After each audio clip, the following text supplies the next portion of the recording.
A todos, desejar um excelente dia, dizer que estamos aqui juntamente com a nossa Secretaria do Bem-Estar Social, CRAS, e o CRAS, corta tudo, volta. O CREAS. Dizer realmente da alegria de estar aqui juntamente com os nossos equipamentos da Secretaria do Bem-Estar Social, CRAS e CREAS, falando hoje sobre a questão do dia 18 de maio, que se comemora o Dia Nacional de Combate ao Abuso e Exploração Sexual de Criança e Adolescente.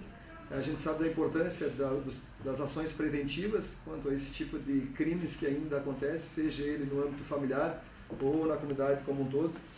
Nós, como Poder Público Municipal, temos essa grande preocupação, juntamente com os nossos equipamentos da Secretaria, em criar alternativas cada vez melhores, de dar condições melhores e políticas públicas que venham ao enfrentamento, na forma de combater esse tipo de delito, esse tipo de crime. Tanto meninos como meninas, que muitas vezes são abusadas sexualmente. Naturalmente tem uma tipificação de crime em cima disso, as pessoas que cometem. Esse tipo de situação já tem uma lei federal criada já há 22 anos já que essa campanha existe, mas ela já é uma lei bem mais antiga. É a Lei Federal 9.970/00, que vem com esse intuito de realmente combater esse tipo de crime. Então, dizer a todas as nossas meninas, se me permite, que estão à frente dos nossos equipamentos de trabalho, o quão importante é não só a lei, mas as ações preventivas ao combate à exploração sexual infanto-juvenil. Então, deixar aqui a palavra aberta para as meninas, e a gente vai estar aqui continuando a fazer essa fala para levar a informação pertinente à população de que ações a Secretaria já está fazendo e que ações que a comunidade como um todo pode estar auxiliando na prevenção a esse tipo de exploração. Passa a palavra então, secretária. Obrigada, Marco. Então, a campanha Faça Bonito é uma campanha que visa mobilizar, sensibilizar, conscientizar a comunidade para que participar da luta em defesa da nossa criança ou adolescente quanto à violência. Então, o objetivo dela é isso.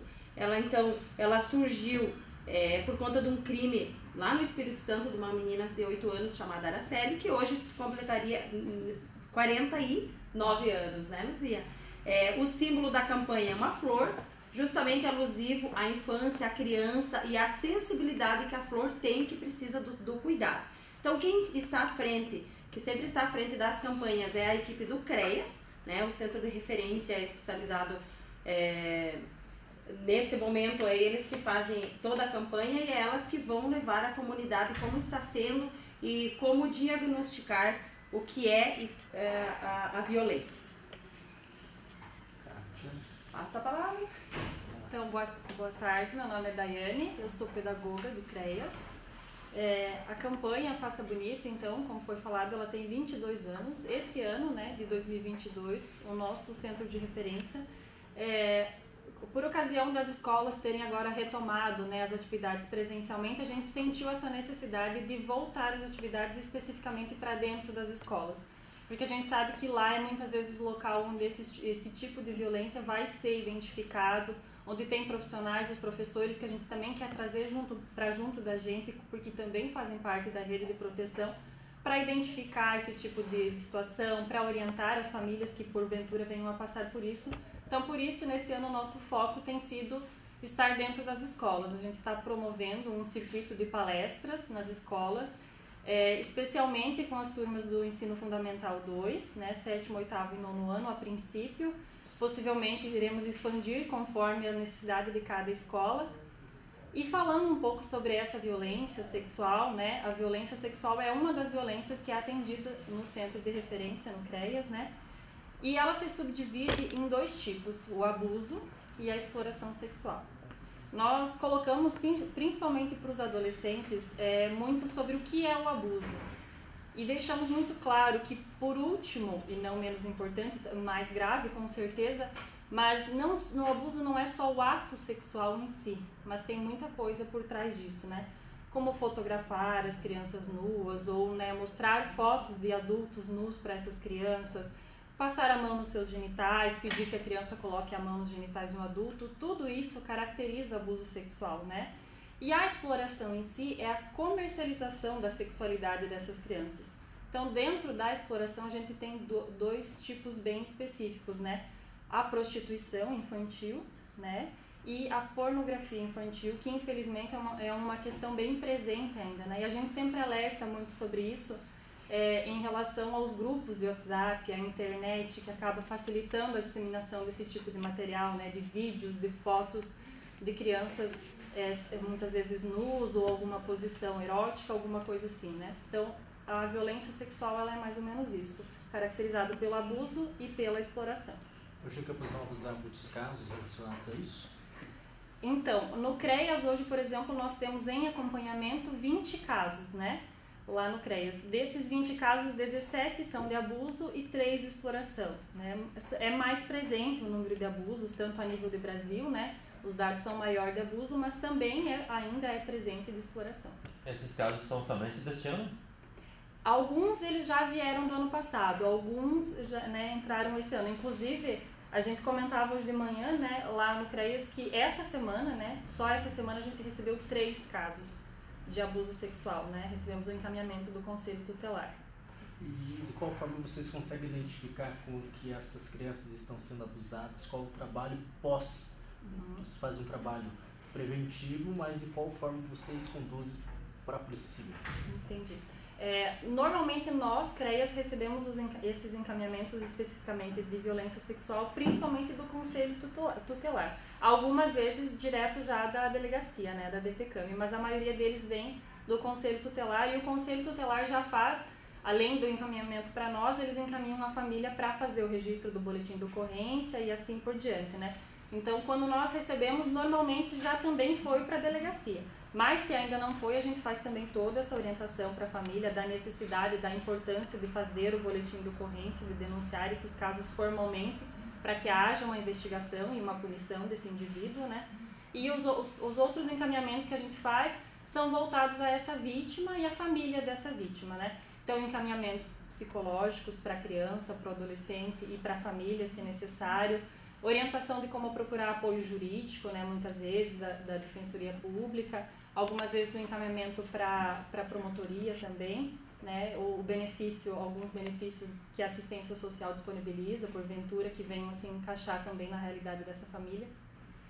E é interessante perceber que apenas 10% dos casos são notificados, né, 90% não são. E aí a gente questiona por que será que somente 10% está sendo notificado. Para perceber que na delegacia, somente de janeiro a abril foram só 4 casos, mas nós no CREAS estamos acompanhando 20. Então, a maioria desses casos que nós estamos acompanhando ainda não foi feito o registro. E por que isso não ocorre? Então, a gente acredita assim, a maioria desses casos, eles acontecem dentro da família, né? Por um pai, por um tio, por um irmão, por um avô, né? Então, as famílias, em geral, elas têm vergonha de expor a família, porque é uma situação para eles muito pesada, para eles conseguir assimilar, e eles não conseguem, por conta própria, fazer justiça. Então, eles preferem esconder, eles preferem abafar o caso, preferem silenciar a criança ou adolescente do que expor a família. Então, são 90 casos que não foram denunciados ainda. E é pra gente perceber que a cada hora 5 crianças, né, que são reveladas, 5 crianças estão sendo abusadas. E a cada 7 adolescentes, 1 já foi abusado. Então ainda é muito grande, né, a porcentagem de crianças e adolescentes vítimas da violência sexual. Então, para nós, assim, é importante essa mobilização para divulgar, né, não silenciar. Denuncie, não tenham medo, né? Quem tem que ter vergonha é o abusador, né? Não a vítima. E como identificar um abuso sexual numa criança?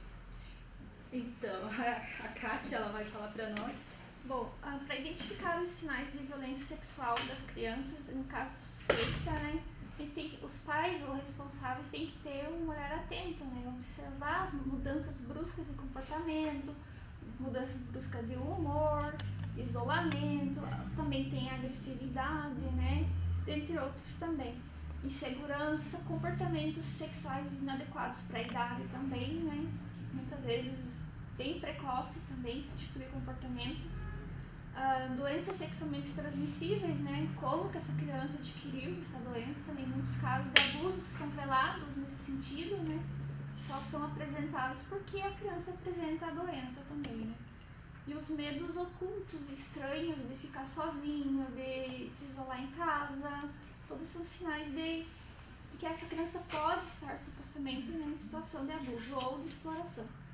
E como prevenir a violência, né, tem que também umas dicas, né, para os pais ou responsáveis, que é orientar as crianças em relação a conhecer o próprio corpo, como que elas podem interagir com outras pessoas. Tem muitos pais que obrigam as crianças a tocarem, a beijarem outras pessoas para cumprimentar, né? E às vezes a criança diz, não, mãe, eu não quero, pai, eu não quero, né? E tem que respeitar o desejo da criança também, né? E a questão da privacidade também, de ter quanto vergonha, assim, de se expor também, né? As crianças têm também esse tipo de comportamento e não repreender, né? Também. A questão também de saber o que você também não pode tocar o corpo de outra pessoa, né? Tem situações que é aceitado enquanto cuidados, né? Mas quando o cuidado vai além, né? Que já se torna o abuso também. E saber quando orientar a criança quando ela precisar falar com alguém, né? Aquilo que está acontecendo com ela, desse comportamento, o que está incomodando, o que não está, o que aquela pessoa que está incomodando ela, quem é ela, né? Quem é o abusador, né? Isso que é importante também. E o conceito do meu corpo é meu, né? E o seu corpo é o seu corpo, né? Cada um tem que saber respeitar o limite de cada um. Em relação a essas abordagens nas escolas, essas ações que vocês vêm realizando, algum fato chamou a atenção aí de vocês nesse meio tempo? Sim, já logo na primeira palestra que fizemos, né, na escola, já teve comportamentos de tristeza, de desespero mesmo de alguns alunos em relação ao tema que estava sendo abordado, né, que é sobre abuso e exploração sexual de crianças e adolescentes. E qual é a abordagem de vocês com essas crianças percebendo isso? Nós, enquanto equipe, né, nós abordamos essa criança em particular e conversamos com ela, né. E posteriormente conversamos com a escola também sobre o fato de ela ter esse tipo de comportamento durante esse tema que estava sendo trabalhado. Nessa primeira conversa, assim, que vocês chamam o aluno para conversar sobre esse determinado assunto, eles já se abrem no primeiro contato ou eles têm uma retração ainda de estar relatando o fato que está acontecendo na casa deles? Eles têm uma certa resistência, como as meninas comentaram anteriormente, né? A questão do abusador e dos abusos acontecem geralmente dentro de casa, né? A família ali são pessoas próximas, pessoas conhecidas, né? Então tem essa resistência tanto por parte da vítima, né, da criança, quanto também de quem sabe, né? Que geralmente a criança até conta para os pais ou algum parente, só que eles não acreditam, né? Como se fosse culpada a vítima e não o abusador, né? E o papel do professor, que o professor está ali dentro da sala de aula, Sim. Ele também observa essas atitudes diferentes do aluno. Eles procuram também vocês, o trabalho do CREAS, para também estar relatando esses casos? Sim, nós nos últimos meses temos tido muito apoio da rede de proteção, né? Tanto das escolas quanto do Conselho Tutelar também, né? As escolas principalmente já entram ou em contato com o conselho, né, ou com nós diretamente da equipe do CREAS, né. E como orientação nossa, a gente também orienta que as escolas procurem o conselho, que é a porta de entrada, né. Ou até mesmo procurem a delegacia para fazer o registro em si, né. Porque como vocês falaram, se as crianças se abrem nesse primeiro momento conosco ou não, é uma questão muito de vinculação, né. Talvez seja a primeira vez que eles estão nos vendo, né? E falar sobre um assunto desse tão delicado, às vezes em nós eles ainda não vão confiar na primeira vez. Mas um professor que já tem vínculo, que às vezes já é uma pessoa de confiança deles, é mais fácil, sabe? Eles acabar relatando situações como essa, né? Dificuldade, muitas vezes, nesse tipo de ato, de crime, tem vários tipos de violência que estão inseridos, principalmente a violência psicológica. Qual o problema do bloqueio dela falar? Porque psicologicamente ela estava lá, ela sofreu um trauma, ela sofreu ali um abuso e ela tem medo justamente porque alguém pode estar ameaçando também. Se você contar para alguém, você vai ver o que vai acontecer. Então, imagina, criança, quantas áreas sérias? Nós estamos falando que há 40 anos atrás, de repente houve um registro, houve uma identificação de crime. Olha o quanto evoluiu a sociedade, mas mesmo assim nós temos ainda um índice muito alto de que não chega para as autoridades. E nós, quanto equipamentos, a gente está fazendo o nosso melhor, mas mesmo assim ainda a gente sabe que por aí tem muitas Araceles ainda, e o que nos preocupa é que os trabalhos estão sendo feitos no ensino fundamental, e nós temos que rever, porque nós temos que começar a diminuir a faixa etária, porque se a Araceli há 40 anos atrás sofreu abuso, com certeza nos dias atuais, dependendo do tipo de abuso, pode ser pornografia ou qualquer outro, pode estar acontecendo também na tenridade. Então, cada vez mais nós dentro das políticas públicas, não só o equipamento CREAS, dentro da assistência social, mas outros órgãos. Eu digo isso porque quando eu estava na Polícia Militar, nós abordávamos esse tema lá nos anos iniciais, já com a orientação de fatores de risco e fatores de proteção. Então, o que é fator de risco? É a exposição, mostrando uma foto de adultos, de repente, em algum ato. Então, várias formas que a criança já começa a entender que ela tem que ter essa informação já desde pequena, para ela já se proteger. Toque no corpo, quem pode e de que forma. Então, esse tipo de situação ela tem que ser cada vez mais abordada. Então, é por isso que é importante os pais terem essa consciência, a comunidade educativa ter a ciência da responsabilidade do educador em sala de aula, que é a pessoa que fica praticamente todos os dias com essa criança, ver algum comportamento e de imediato, sempre que possível, buscar de repente orientação de profissionais para dar o encaminhamento, justamente para ter um fator de proteção. Se está indo em risco, para voltar a ter um fator de proteção. E se tem um fator de risco, qual é o grau desse risco? E aí qual é o encaminhamento que é feito? Porque às vezes necessita até da destituição do pátrio poder. Porque de repente essa criança ou esse adolescente está sendo abusado e aí, uma vez identificado, às vezes a própria justiça determina a destituição para colocar um lar substituto porque ela está em extremo risco. Então são fatores que de repente cada vez mais, não só baseado na lei, mas nas ações que nós temos que ser cada vez mais eficazes. Mas o mais importante, e por isso a importância da imprensa estar divulgando essas ações, inclusive sugiro sempre que possível, que os nossos equipamentos estiverem em escolas fazendo o trabalho, que a gente fortaleça essa divulgação, porque nós temos que chegar no máximo possível de pessoas à informação, para daí sim saber que decisões a gente pode estar tomando, inclusive os pais e a comunidade em geral também poderem fazer algum equipamento, porque eu imagino que uma pessoa que ouve ou presencia e não denuncia, ela também é criminosa. Sim. No mínimo ela é coautora de crime. Então não podemos admitir de forma nenhuma. Então, por isso a importância do envolvimento, mas principalmente o conhecimento das pessoas de que ações eficazes elas poderiam estar tomando. E é natural, às vezes, e infelizmente as pessoas não querem se identificar. Eu quero fazer uma denúncia, mas eu tenho medo de represália.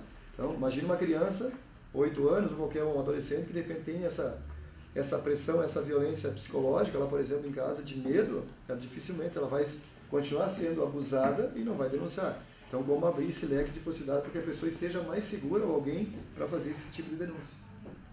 É por isso a importância das campanhas, né, Marco, da conscientização para toda a comunidade, para os órgãos, as instituições, para os profissionais que estão à frente.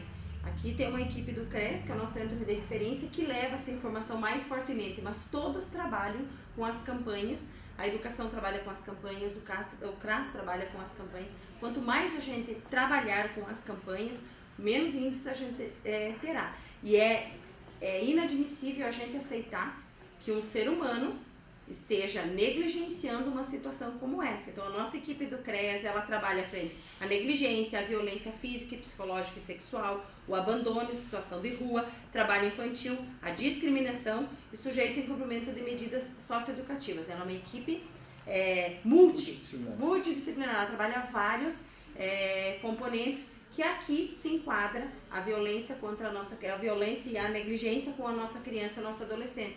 Então não tenha medo, não tenha receio, tem dúvidas, procure uma equipe, procure a equipe do CREAS, procure a equipe da administração, procure alguém que possa orientar se aquilo pode ser considerado um abuso ou a exploração e denuncie. Você não vai ser exposto para a sociedade e em momento algum nenhuma equipe leva, nem eu como secretária e nem o prefeito Marco sabe o nome da pessoa que faz a denúncia, ninguém sabe, a equipe é extremamente sigilosa e ética. Então se você venha fazer parte com a gente, venha fazer parte dessa campanha, e não é só no 18 de maio, ela acontece 365 dias por ano, 24 horas por dia. Então assim, se deparou com uma situação dessa, nos procure as equipes, procure a DPCAM, procure qualquer órgão que possa ajudar. Algo mais que destacar?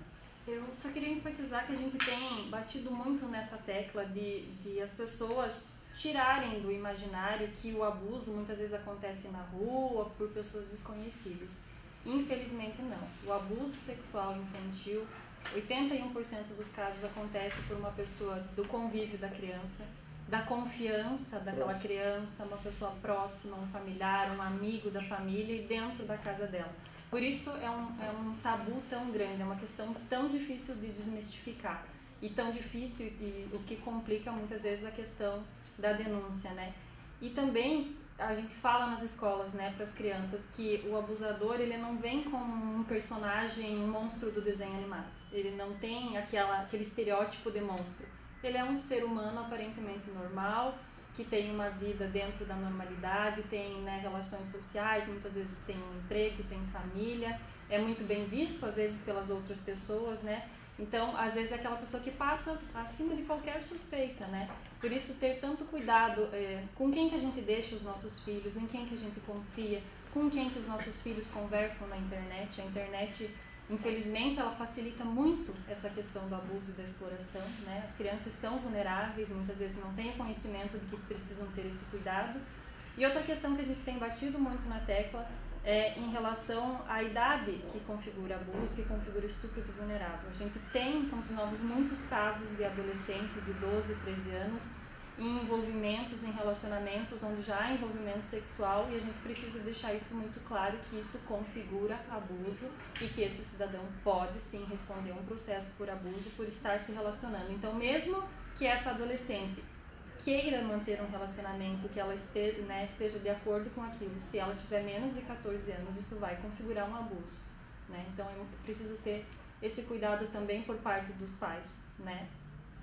E enfatizar que o abuso, ele não está relacionado somente ao ato sexual. E o abuso, ele tem várias etapas, várias formas de abuso. Então, como a Daiane usou, tirar esse do imaginário que o abuso é só quando aconteceu o ato. Não, o abuso, ele tem várias formas de abuso. Então, tomar cuidado com essas situações e denunciar. E que nem sempre é um ato forçado, porque muitas vezes há essa questão, como o Marcos falou, da ameaça, de coagir essa criança, essa questão da sedução da criança, de dar um presente, de dar um brinquedo, né? Então, muitas vezes não é a força exatamente, mas é coagindo essa criança, ameaçando, né? Porque eles estão em desenvolvimento ainda, são vulneráveis, né? E não sabem discernir ainda muitas vezes o que é o certo, o que é o errado, e por isso da importância de se falar para as crianças desde pequenas, desde muito pequenas, né? 3, 4 anos, sobre essas questões de quem é que pode tocar no seu corpo, como que pode tocar, como que não pode tocar, o que você pode tocar no corpo de outro adulto também, né? Por isso da importância dos pais sempre conversarem. Essa é uma realidade que infelizmente é presente, então negligenciar isso, fazer de conta que isso não existe, infelizmente não vai blindar os nossos filhos disso acabar acontecendo lá nos nossos lares, porque o abuso, ele é presente em todas as classes sociais, infelizmente. A dificuldade da criança, principalmente na questão da vulnerabilidade, de entender que aquilo é um abuso. Exatamente. Ela não entende que aquilo é um abuso. Pois é o meu pai, é o meu avô, é o meu tio, é o meu padrinho, né? São pessoas muito próximas, e ela não entende muitas vezes que aquilo é um abuso. Para ela, entende como uma coisa normal, de carícias, de respeito, de um ato natural. Então, esse é o grande risco, de repente, das pessoas negligenciarem. Exatamente. Não vou denunciar porque não chegou nada para a gente. Mas por isso é a questão comportamental, como foi falado. A professora, às vezes, na escola, ela percebe alguns comportamentos. Então, através da prof, ou às vezes pessoas, de repente, estão próximas, começar a observar, de repente, como que essa criança esteja se comportando. Porque, de repente, ela começa a ficar reprimida também. Ela começa, desde a tenridade, a ficar depressiva, não querer ir para a escola, ou, de repente, vai para a escola, vai para a rua, não quer voltar para casa. Então, tem vários fatores que ela começa dando a entender que ela não está confortável. Por isso, aí tem que fazer um estudo mais detalhado para apurar, ver se realmente ela está segura ou ela está numa situação de risco. Obrigado, gente.